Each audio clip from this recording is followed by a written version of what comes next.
It hits me personally. That's why it happens from the guy's perspective. Yeah. What is the woman experiencing? Exhausting emotionally. So this person is considering divorce over small arguments that keep happening. 30 female/30 male. My husband, 30 male, and I, 30 female, got into another argument today, and I ended up telling him I wanted a divorce. Now I'm sitting here wondering if I'm losing my mind because the actual argument seems so petty. For example, today he told me he'd be gone most of the day tomorrow because he had several plans. I had been with our toddler all day while he was out running errands, so I told him I was hoping to have a couple hours to myself to go to Costco, TJ Maxx, or Target alone for my mental health. I agree, Costco is a great place for mental health.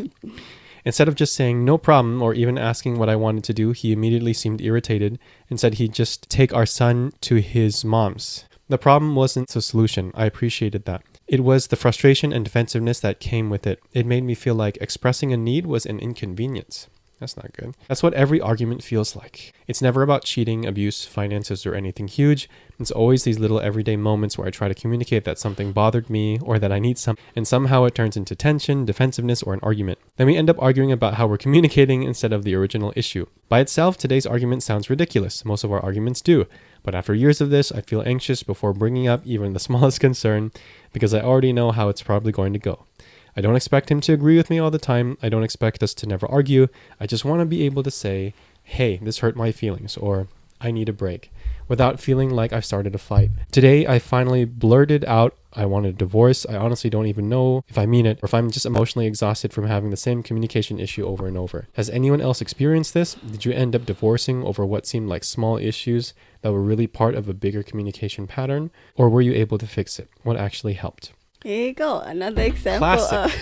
This is a classic one. Another example of those little commitments that we talk about the previous post. If you guys haven't watched that previous videos, go ahead and check that out. I'll probably link it somewhere at the top. I totally get her. I don't think what she's divorcing him over, like the last thing that they talk about, was really the issue. Bigger issue to me from what I'm hearing is like she felt like she's not heard. That's why she needs to express like the littlest things to him. And that's why they argued about the littlest things, because she never felt heard. Yeah. I think this is just a classic scenario that we've had many instances over where, let's say you bring up a topic of concern, something that needs to be addressed. I get defensive over it, and we talk about how we talk, meta communication, as the phrase goes. And then it just turns into this situation where people don't feel comfortable in bringing things up in the first place. And then it's like, well, if I can't even do that and feel heard, like you said, what is, the point, vicious cycle. Yeah, we had those things too. Yeah.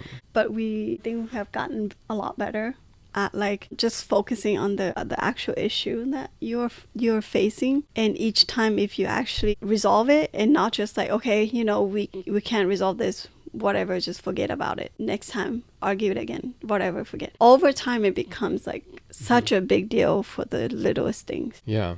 But let's peel back the onion a little bit. Why? I mean, we laugh because it's classic, because we hear this all the time. Friends, family, we go through it. Yeah. So it must be a common human relationship thing.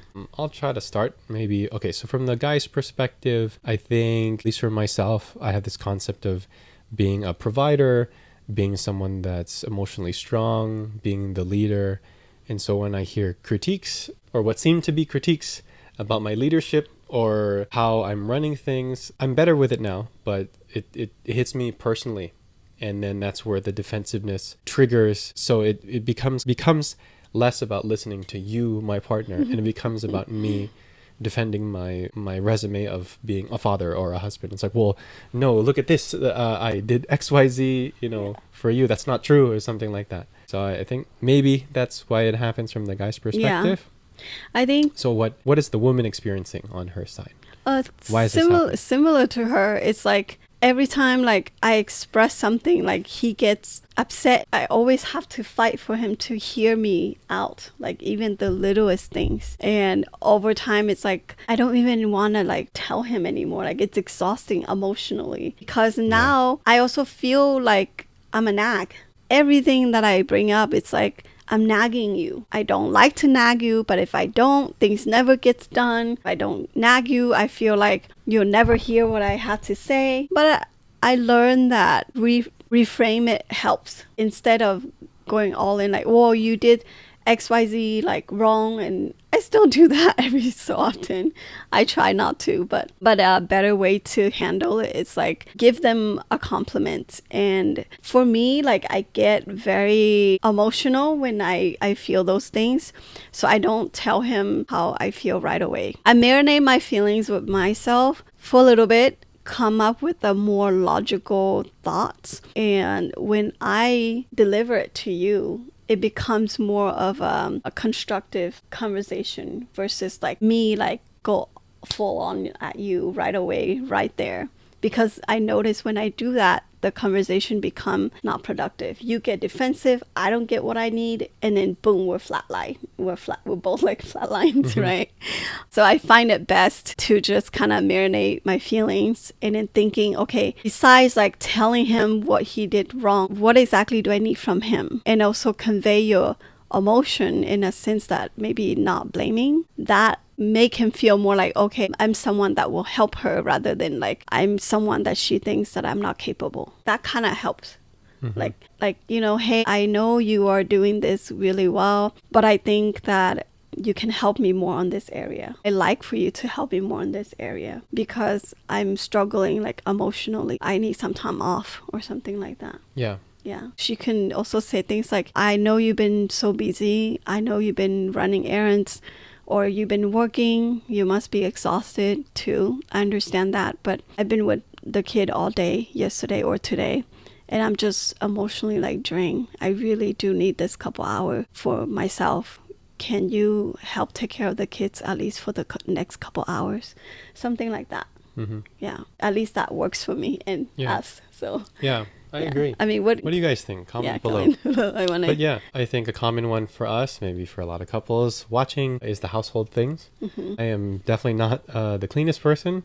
You can ask my mom about that. Nor am I the most organized person. I admit that. We still struggle with the organizing things. Yeah. Like I will organize the like but she's plates. like Monica from Friends.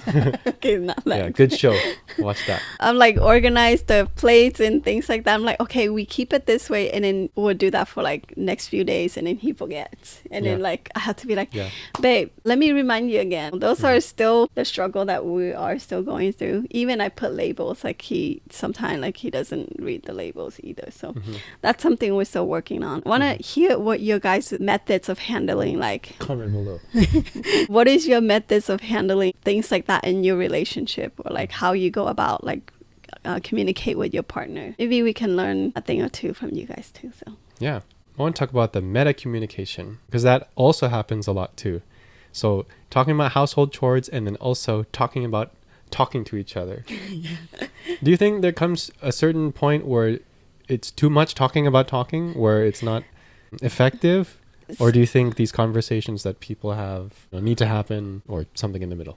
Sometimes, I think sometimes too much communication, especially if you think you're right, he think he's right, and then you're kind of like back and forth all the time, and then there's really no solution or no one person being right or one person being wrong. Then at that point, agree to disagree. You said your point, I said my point, and let's just kind of move on. Especially if the topic is not something that will like continue to keep bothering you, or it's not something that like a really big issue, like it's something that you both can just like let it go, like it's not like a reoccurring issue. With those situations, I believe say your piece, he said his piece, agree to disagree, we're never going to be on the same page on that topic. That's okay, we'll let it go, and we just like don't talk about it anymore. And so because every time you talk about it, you just have arguments, there's no solution to it, and it's not that big of a deal in the relationship, then you let it go. Not every single little thing have to be resolved, and that took me some time to learn, because I was definitely the one to become defensive when you bring things up. But in reality, you don't have to talk about communication all the time. A lot of times it's just, okay, this thing needs to be done. There's an agreement of some kind that this is the plan moving forward, and like that's it. There are other things that are like recurring to everything. I also think a better frame to have just with each other is to acknowledge that both of you are tired. Both of you are probably working. Both of you have parenthood duties. It sounds like they have a kid together. And so when you're tired, exhausted, it's just easy to take something too personally when a lot of times your partner, the one that's bringing it up, is just pointing out something that needs to be done for the team, not like you specifically did this wrong or anything. Like if you do your best to try not to make it a competition and it's just something that needs to be addressed by both of you, by the team, then it becomes like less pressure. I think that when two person are so uptight about being right, it's kind of hard to want to listen to the other party. But like if one person is willing to be the person that's a little bit more wrong, like yeah, he's pretty good with that. It's kind of like admit that, hey, like I know I'm not the best at hearing you out, or I'm not the best at communicating. What I can do moving forward is I can improve on XYZ, so that way we can communicate better. Just by doing that, it kind of relaxes the whole environment. The other person, probably if you're a good partner, you could probably come forward and be like, you know, I'm not entirely not at fault either. That can help alleviate the tension that you guys been having. And I think the tension is just so high. That's when like one person like say one thing and the other person gets so triggered over it.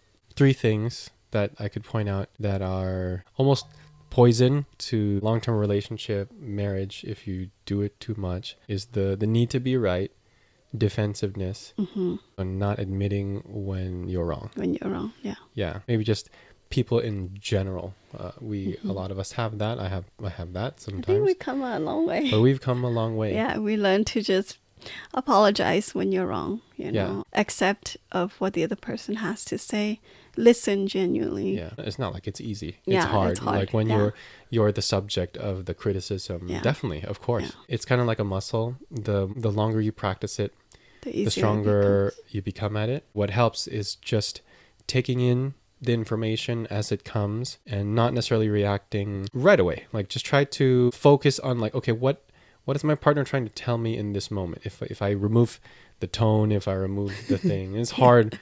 But if you can do this, I think you'll have healthy relationship, stronger relationship. Yeah. Comment down below. I want to hear if that is a struggle that you guys are also going through, or that's something that you have had in the past. Yes. I think everyone is capable of changing. We cannot change how our upbringing is like, but we can also always choose to change moving forward. Right. Yeah. It doesn't happen overnight. Final question.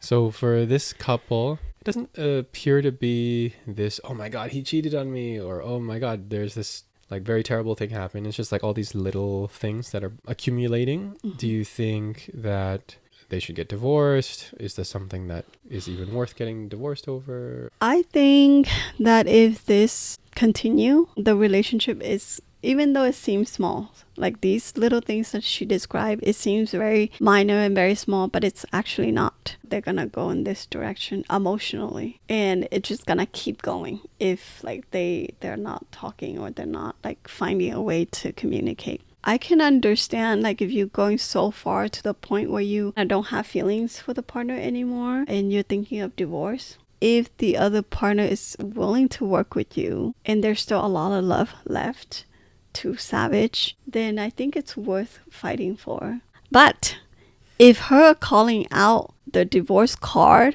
and make him come to a realization that, oh shoot, my marriage is in trouble, and they work it through, then it could be a good thing. Yeah, I agree with what you're saying. Divorce could be a solution, but from what it sounds like with these people, thankfully nothing catastrophic has happened yet, and I think there's still love there. It's just a time where more hard conversations need to happen, but I think if they happen, they can get back on the right track. Yeah, just the fact that they're fighting. The fact that they're fighting about who's communicating better and who's not, that means that they still have a lot of passion left. Yeah. Another thing that is kind of like crazy is that ultimatum does make some guy wake up more than others, more than anything. So yeah. I'm not looking at any direction. Right. I definitely feel for this couple, because it sounds like they're trying, and it's just to that point where it's converging like this. Yeah. Hopefully they can come back together and find love again. And best Good of luck. luck. I think that's it for this one. Thank you so much for watching. Go ahead and hit like, subscribe, and comment below.